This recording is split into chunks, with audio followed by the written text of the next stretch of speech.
Ce soir, donc, je voudrais vous parler d'un thème que je trouvais très important lorsqu'on m'a proposé. Je trouvais que c'était important de parler de la maison de Dieu. La maison de Dieu fonctionne d'une façon assez particulière dans la Torah. Je vais vous expliquer pendant ces 5 jours, pendant ces jours qui viennent, les 5 maisons. Il y a 5 grandes maisons de Dieu. Et ces 5 grandes maisons, je vais aujourd'hui, en introduction, vous en parler les unes après les autres. Et puis, les jours qui viennent, je vous parlerai de chaque maison en particulier et en détail, pour que vous compreniez bien de quoi il s'agit.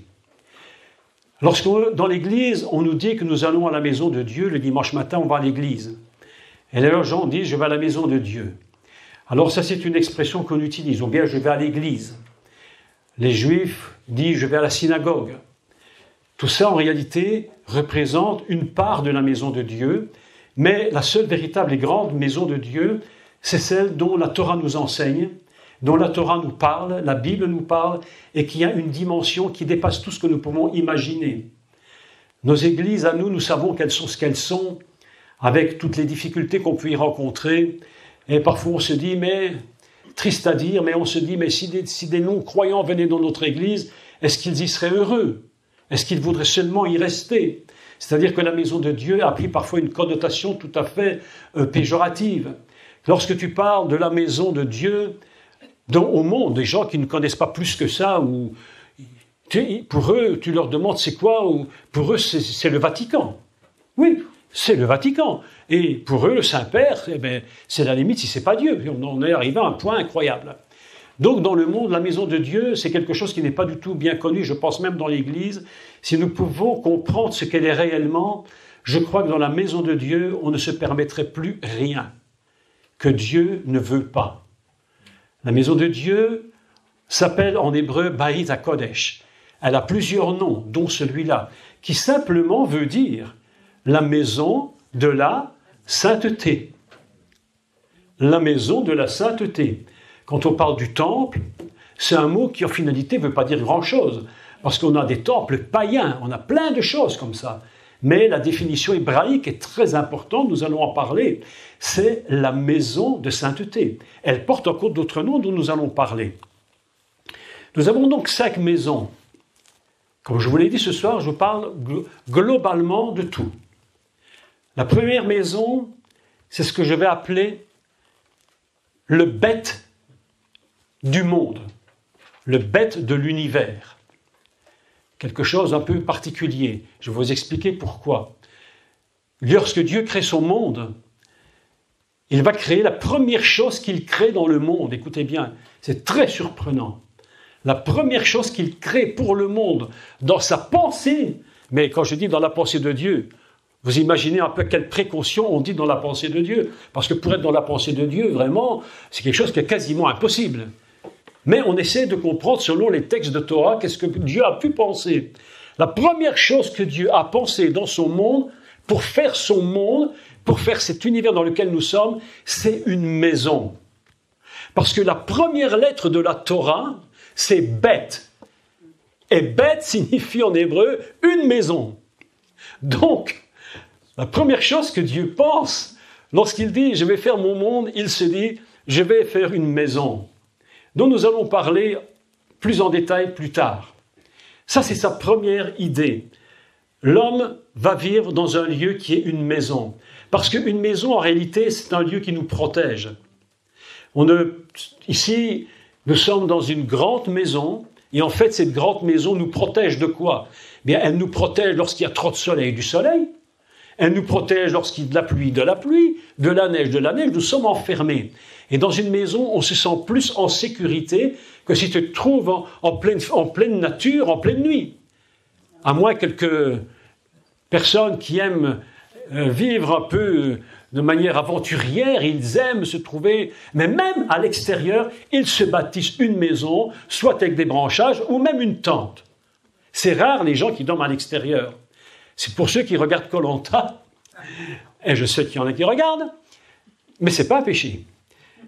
La première chose qu'ils font, ils se disent « bâtissons-nous une cabane ». Parce qu'on ne peut pas rester sans maison. C'est un lieu où on est protégé. Ainsi, lorsque Dieu pense à son projet divin, puisque Dieu a un projet, il a calculé, il a pensé, parce que le mot projet en hébreu, c'est un verbe hébraïque qui signifie penser et calculer. Lorsqu'il est dit « j'ai fait sur toi des projets de bonheur et non de malheur », il dit « j'ai pensé et j'ai calculé pour toi ». C'est-à-dire que lorsque Dieu pense à la création du monde, il dit « j'ai pensé et j'ai calculé ». La première chose, c'est de te faire une maison. Parce que je ne veux pas que tu habites n'importe où, n'importe comment. Je ne veux pas que tu sois exposé. Je veux que tu sois protégé. Donc, la première chose que l'on apprend à partir d'une maison, c'est l'amour que Dieu a pour son monde et pour son Adam qu'il va mettre dedans. Un lieu où il sera enfermé et protégé. Ça, c'est la première idée dont nous allons reparler en détail. C'est simplement une première chose que je dis. La deuxième chose, la deuxième maison, c'est ce qu'on appelle le Mishkan. Mishkan est un mot très important et c'est ce qu'on appelle en français le tabernacle. Le tabernacle. Donc, Dieu dit, et nous allons lire le texte en hébreu, c'est un texte qui va servir de base à toute cette semaine. Il se trouve dans Exode chapitre 25. Je le lis d'abord, on va le lire en français, puis on va expliquer en hébreu ce texte un peu plus tard. Dieu a sorti le peuple d'Égypte et il va faire une déclaration très surprenante. Il va dire quelque chose qui est absolument étrange. Dieu, d'ailleurs, tout à l'heure, Thierry nous a lu Salomon, lorsqu'il a bâti son temple, dont nous allons parler aussi, puisque c'est une autre maison. Salomon va déclarer quelque chose de surprenant. Il va dire à Dieu, mais écoute, il y a quelque chose qui m'échappe. Comment toi, Dieu, dont l'univers ne te contient même pas, parce que tu es encore au-delà de ce que nous considérons être l'univers. Mes amis, écoutez franchement, on ne sait pas qui est Dieu. On ne sait pas. On essaie d'avoir une approche de lui, mais on ne sait pas. La Bible dit que la terre est son marchepied. Mais attendez, si la terre est ton marchepied, ça veut dire que la lune, elle est juste à côté. Ça veut dire que lorsque nous regardons les étoiles à 10 millions d'années-lumière, c'est toujours juste à côté. On est en train d'imaginer qu'on va aller sur Mars et qu'il va falloir autant de, je ne sais pas combien de dizaines d'années pour y aller, autant de dizaines pour revenir. Tu pars, tu as 20 ans, tu reviens, tu en as 80. Oui. Mais mes amis, mais pour Dieu, mais c'est juste à côté. C'est rien du tout. Et ce Dieu immense-là a une idée qui lui passe. Oh, je vais dire une grosse bêtise. Il lui passe une drôle d'idée par la tête. Et je lis son idée, parce qu'elle est très intéressante. Chapitre 25 de l'Exode, verset 8. Ils me feront un sanctuaire et j'habiterai au milieu d'eux. Voilà quelque chose d'incroyable. Alors, comment Dieu peut-il habiter au milieu d'une tente? Mes amis, quel était son avantage de vivre au milieu d'une tente, de se tenir à l'intérieur? Alors que même Moïse, lorsqu'il reçoit la direction de la construction du tabernacle, ou de ce qu'il appelle le sanctuaire, il se dit, mais comment Dieu veut-il habiter là, mes amis? Il y a une chose qu'il faut comprendre, c'est que Dieu veut habiter au milieu de son peuple. Il ne veut pas habiter à côté de son peuple. Il ne veut pas habiter à proximité de son peuple. Il dit, bâtissez-moi un sanctuaire. C'est-à-dire un endroit qui est complètement à part, quelque chose complètement à part, mais cette chose à part, je veux qu'elle soit mise au milieu. Est-ce que vous savez pourquoi Dieu aime habiter au milieu quelque part? À chaque fois que Dieu se présente, il est toujours au milieu. Lorsque Moshe va devant le buisson ardent, il est dit que l'Éternel se tenait dans la flamme, au milieu dans la flamme. Pourquoi pas à côté? Parce que Dieu aime être au cœur des choses. Et vous savez pourquoi Dieu est au cœur des choses? Parce que si tu prends, écoutez, un exemple. Vous savez tous comme moi que si vous roulez en voiture à grande vitesse et vous faites un tournant très acéré et petit à grande vitesse, vous avez 10 000 chances sur 100 de vous retrouver dans le décor. Oui ou non? Ça s'appelle la force centrifuge. Plus tu t'éloignes du centre, plus la force diminue. Ce qui fait que si tu prends le même point central et tu tires une ligne de 5 km et tu tournes en rond, tu peux rouler à du 200 à l'heure, il ne t'arrive rien. Parce que la force est moindre, elle se disperse avec l'espace. Mais lorsqu'on est au cœur, là se trouve la puissance. C'est du cœur que sort la puissance. Dieu, dit, je veux habiter au cœur, au milieu de mon peuple. Parce que lorsqu'ils iront à ma maison, là va se dégager le maximum de la puissance. Les gens se disent, Dieu va faire un reproche à une église dans l'Apocalypse. Tu as gardé ma parole. Bon, peut-être tu l'as gardé et que tu étais à 500 mètres, hein? Peut-être à 10 km aussi, mais tu l'as gardé. Tu es toujours dans le cercle, large. Il dit, mais je te reproche une chose, c'est que tu n'as pas de puissance. C'est-à-dire, il te manque la direction du centre. Si tu veux la puissance de Dieu, il te faut rentrer dans le cœur. Il faut s'approcher du centre. Parce que c'est Dieu dit, je veux habiter au milieu. Parce que si tu veux me rencontrer, j'aimerais que tu me rencontres là où se trouve toute ma puissance.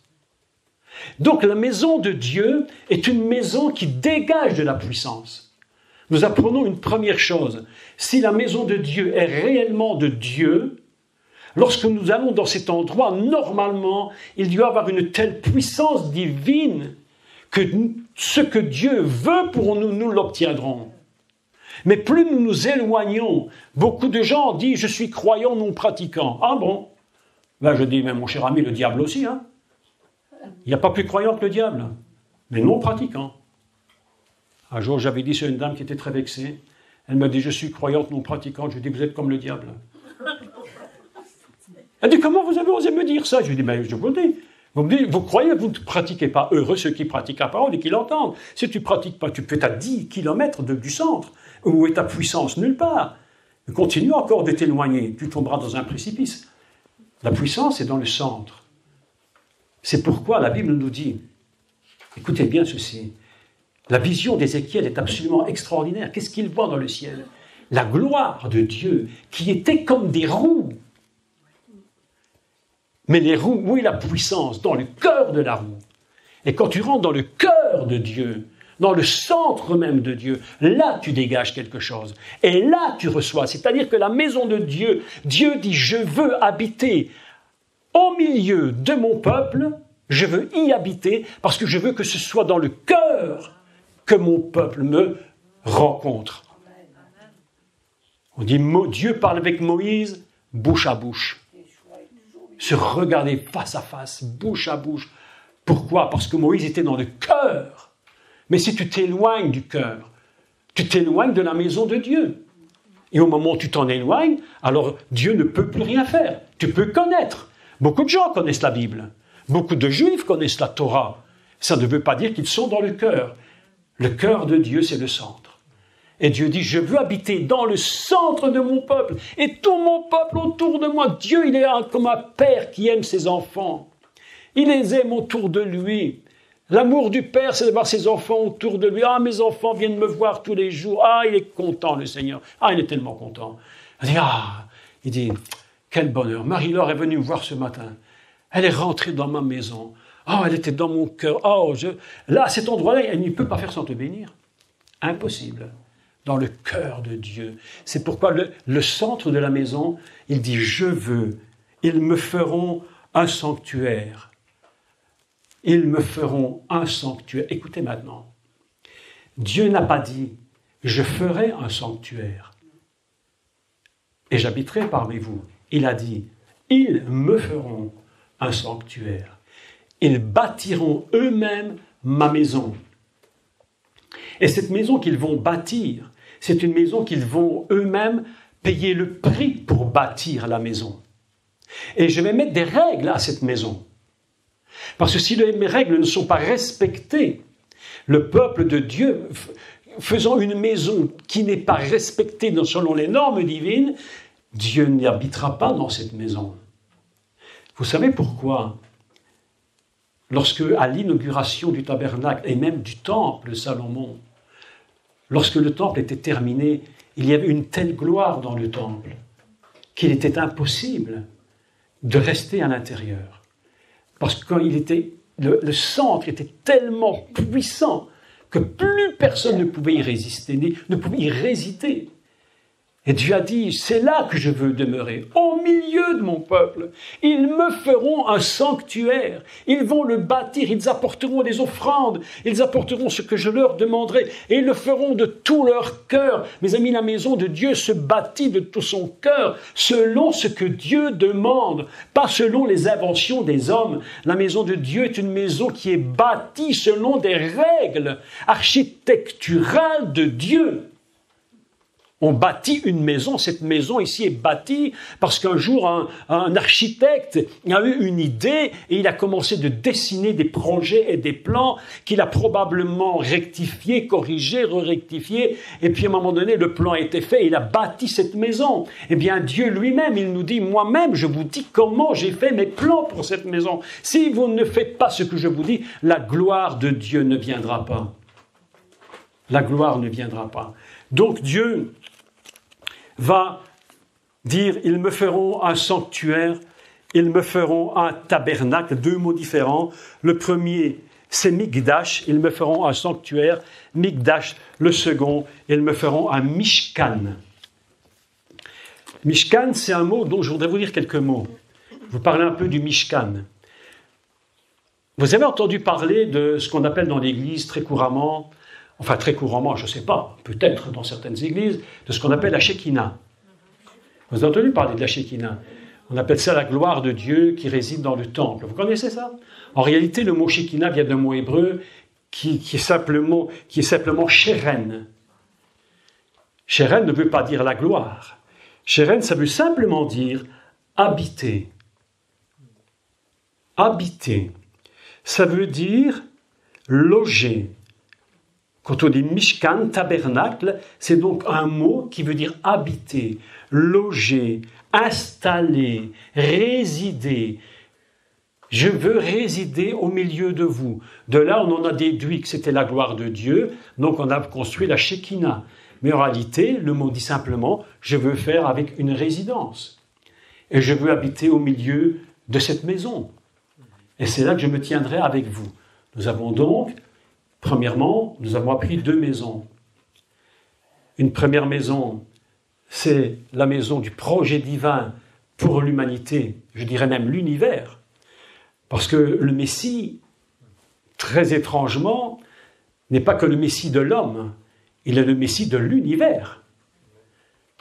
Lorsque tu regardes l'étoile dans le ciel, tu la vois suspendue dans le ciel, c'est parce que le Messie la tient. Lorsque tu vois la lune, parfois je me dis, franchement, on est dans une situation délicate. On est sur une terre, il n'y a rien qui la tient. Elle est suspendue là, c'est pas comment elle tient. Elle est suspendue en l'air là, et tout tourne autour et ça tient, je ne sais pas pourquoi. Mais mes amis, parce que qui la tient? Je vais vous dire qui la tient, c'est la puissance du Messie. La puissance messianique, qui est la parole fondamentale. Et c'est pourquoi nous sommes là. Donc nous avons cette maison, puis nous avons une deuxième maison, il y en a encore une autre, dont je fais une parenthèse après, qui est donc le tabernacle. On va dire le tabernacle pour que tout le monde comprenne. Entre ces deux-là, il y a une autre maison très, très étrange, dont il faudra que je vous parle aussi. C'est ce qu'on appelle la Tevat. La Tevat, ou la Teva, selon les cas, mais je n'explique pas tout maintenant, c'est l'arche de Noé. L'arche de Noé, c'est une maison que je pourrais appeler la Tevat Yeshua. La Tevat du salut. C'est dans cette arche que le monde a été sauvé. Celui qui ne rentrait pas dans cette maison était perdu. Donc, il y a toujours un lieu où Dieu veut résider. Et lorsque Dieu donne une résidence, Dieu donne toujours le plan pour sa résidence. Il va toujours dire comment on l'a bâti. Si vous regardez l'arche de Noé, on va dire Noé, l'arche de Noé, bêtement, tout le monde comprend comme ça, c'est plus facile, même si ce n'est pas très, très bien dit. Mais l'arche de Noé, vous regardez, Dieu a donné lui-même les dimensions de l'arche. Ce n'est pas Noé qui a inventé. Noé n'a strictement rien inventé du tout. D'ailleurs, son but quand il est né, ce n'était pas du tout de faire un bateau. Hein. Noé, ça signifie quoi, Noé? Qu'est-ce que ça signifie, Noach? Le repos. Et son père l'a appelé Monsieur Repos. Super nom quand même. Quelqu'un qui s'appelle le Repos. T'imagines, tu t'appelles Monsieur Repos.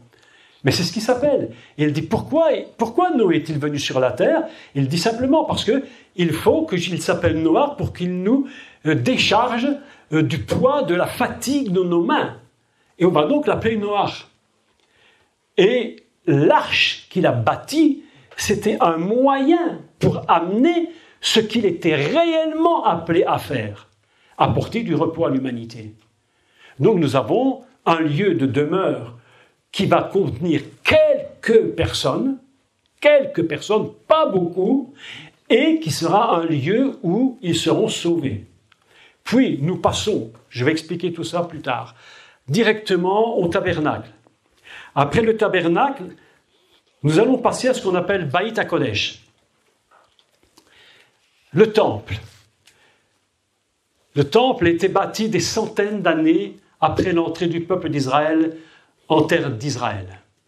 Quand le peuple d'Israël est rentré, je crois que c'est plus de 400 ans si je ne me trompe. Plus de 400 ans, ils ont gardé encore le tabernacle. Puis est venu le temple. Et ce temple a été donné pour être bâti par Salomon. Ce temple, de nouveau, a toutes les mesures qui sont données par Dieu. Ce temple va être bâti avec des règles. Et dans ce temple, il y aura vraiment un service divin qui va être fait. Vous savez, dans la maison de Dieu, on ne fait rien d'autre qu'un service divin. Dieu avait donné à Abraham déjà de loin une vision absolument extraordinaire. La montagne, oh le texte est extraordinaire.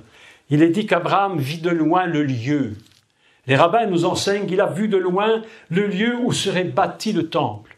Texte extraordinaire.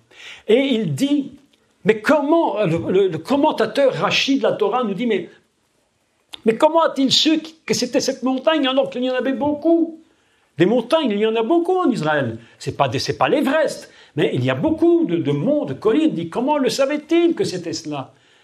Et Rachid nous dit dans son commentaire magnifique, il a vu de loin la gloire sur la montagne. Et il a dit, c'est le lieu que j'ai choisi pour mettre ma maison. Même le lieu où est bâtie la maison, ce n'est pas n'importe où. Il y a toujours un lieu où Dieu bâtit sa maison. Nous devons toujours savoir que lorsque Dieu te donne à construire une œuvre ou une maison, il y a toujours un lieu que Dieu te donne. On n'improvise pas. Je vais vous faire remarquer une chose dans la Torah, c'est tout à fait surprenant. Dans la Torah, il n'y a aucune improvisation. Vous avez remarqué ça? Dieu dit à Moïse, « Tu me feras ». Dieu dit à Moïse, « Ils me feront ». Dieu parle à Abraham et Dieu dit à Abraham. Dieu parle à Josué. Il dit Josué, Dieu dit à Josué. Toujours. C'est Dieu. Il dit ce que l'on doit faire.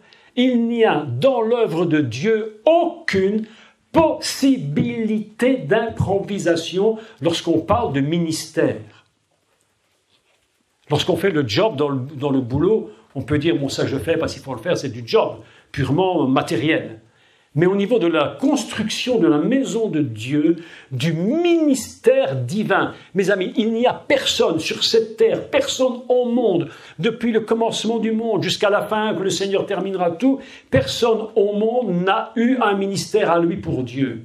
La seule chose que nous avons, c'est le ministère que Dieu donne.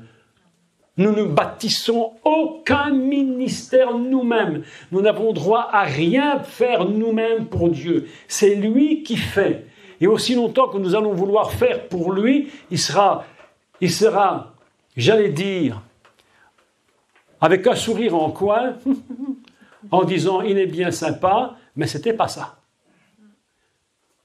Et parfois, Dieu nous laisse bâtir des maisons parce qu'il sait très bien qu'elles s'écrouleront. Je vous dis la vérité. Quand vous aurez lu mon livre, vous allez voir comment j'ai bâti des maisons. Et comment aujourd'hui il ne reste rien de ces maisons. Rien, je dis rien. Juste ce que Dieu m'avait permis de faire à ce moment-là, d'apporter l'évangile comme on pouvait le faire. Mais la vérité, c'est que tout ce que nous avons voulu faire, parce qu'on aimait le Seigneur, mais il ne suffit pas d'aimer Dieu pour bâtir un ministère. Il faut non seulement l'aimer, évidemment, mais il faut entendre comment il nous dit de bâtir la maison. Si nous n'entendons pas ce que nous devons bâtir sa maison, mais ce que nous faisons ne sert à rien. Un ministère ne s'invente pas. Un ministère ne s'improvise. Je vais dire une vérité terrible, mais aucune école biblique n'a fait un pasteur. Si tu n'es pas pasteur parce que Dieu t'appelle, alors tu ne seras jamais pasteur, parce qu'on n'est pas pasteur ou évangéliste ou prophète par diplôme. On n'est pas prophète par carte de visite. Ça n'existe pas. On l'est parce que Dieu a choisi que nous le serions et qu'il nous donne le ministère. Il nous dit c'est la part. Un ministère, c'est la part qui appartient à Dieu et qu'il nous confie pour le temps où nous sommes ici sur cette terre. Lorsqu'il nous demande de bâtir un ministère, une maison, parce qu'un ministère, mes amis, c'est une maison. C'est une véritable maison. Lorsque nous bâtissons un ministère, ce n'est pas nous, cela ne peut pas venir de nous, ça ne peut venir que de Dieu. Et s'il y a des écoles bibliques, des yeshivas et tout ce que vous pouvez imaginer, ce n'est pas pour donner un ministère, mais pour former quelque chose que Dieu a déjà donné, parce que c'était son choix à lui de le donner. Je ne fais pas ce que je fais par choix, je le fais par appel de Dieu. Salomon n'a pas décidé de faire un temple par choix. Il l'a fait parce que Dieu avait dit, David lui avait dit de la part de Dieu, c'est toi qui bâtiras, parce que c'est Dieu qui m'a parlé. Lorsque le temple était bâti à Jérusalem, c'est parce que déjà Dieu avait prévu depuis longtemps ce temple. Mais c'est pas parce que le peuple d'Israël a dit, tiens, on se ferait bien un petit temple comme les Grecs, tiens. Ben, les Grecs, ils ont un bon petit temple, pourquoi on se ferait pas un temple, pourquoi pas mieux? Vous savez, un grand problème dans l'Église, c'est la compétition du building. La compétition des bâtiments. Celui qui a le plus beau fauteuil en velours, celui qui a le plus beau micro, celui-ci va bien. Mais c'est pas ça le problème. Ces compétitions de ministères sont des anti-dieux. Des anti-dieux, des antichrists. Oui. Il y a plus d'onction dans une grange avec de la paille où Dieu est présent que dans un bâtiment rempli d'or où Dieu n'est pas là. Je ne suis pas contre que nous ayons quelque chose si Dieu nous le donne. Mais ce n'est pas le but. Dieu seul au centre. Dieu dit, j'habiterai au milieu de mon peuple. Ils me feront. D'où Dieu nous demande donne une responsabilité immense. La responsabilité que Dieu nous donne est immense. Nous sommes appelés fondamentalement, mes amis, à bâtir la maison. Les chrétiens vont beaucoup dans les maisons, dans les temples ou autres, parce que c'est déjà bâti. Mes amis, on a bâti des pierres. Mais la maison de Dieu, c'est autre chose. Nous en parlerons plus tard. Nous sommes une maison spirituelle, bâtie. Nous la bâtissons nous-mêmes. Pour ça, il faut entendre ce que Dieu nous dit. Dieu n'a jamais dit qu'il y aurait en Israël 3 temples, ni 4, ni 10. Un seul. Ainsi, pas de compétition. On ne peut pas aller en compétition quand il n'y en a qu'un. Dieu n'a jamais donné l'autorisation pour en faire 2. Un seul temple à Jérusalem. Un seul temple en Israël. Les synagogues, c'est autre chose. On parle du temple, la maison fondamentale que Dieu a dit à David. Mets de côté tout le matériel qu'il faut. Et cette maison du temple, elle est extraordinaire. Je fais juste une parenthèse dont nous parlerons dans quelques jours. Cette maison du temple n'est pas la maison des Juifs. Ce n'est pas que la maison des Juifs. La Bible dit, ils me feront un sanctuaire Et lorsque le temple était bâti, il est dit, lorsque les nations viendront pour prier à Jérusalem, cette maison, c'est le temple des nations. Et il n'y a, écoutez, c'est absolument incroyable, mais bibliquement, il n'y a qu'un temple pour les nations. Je dirais que tout le reste, ce sont des, entre guillemets, c'est pas péjoratif, mais des sous-temples, si vous voulez, des branches qui poussent. Mais le tronc, fondamentalement, c'est Jérusalem. Toutes les églises que nous avons, tout ce qui sort de nous, ça c'est un grand thème, Thierry. Toutes nos églises sont des branches qui sortent du temple, fondamental divin. Tout vient de Jérusalem. Tout vient du cœur d'Israël. Nous sommes greffés, l'Église est greffée sur l'Israël. Toutes nos églises, tous nos temples, tous nos systèmes religieux, s'ils sont bien, doivent être greffés sur le temple unique. Tout le reste n'est que le fruit du temple unique que Dieu a dit, ils me feront un sanctuaire et j'habiterai au milieu d'eux. Dieu, je vous le répète, aime toujours être au centre. Toujours au centre, parce qu'il sait que c'est du centre que nous allons recevoir les instructions, les vraies instructions.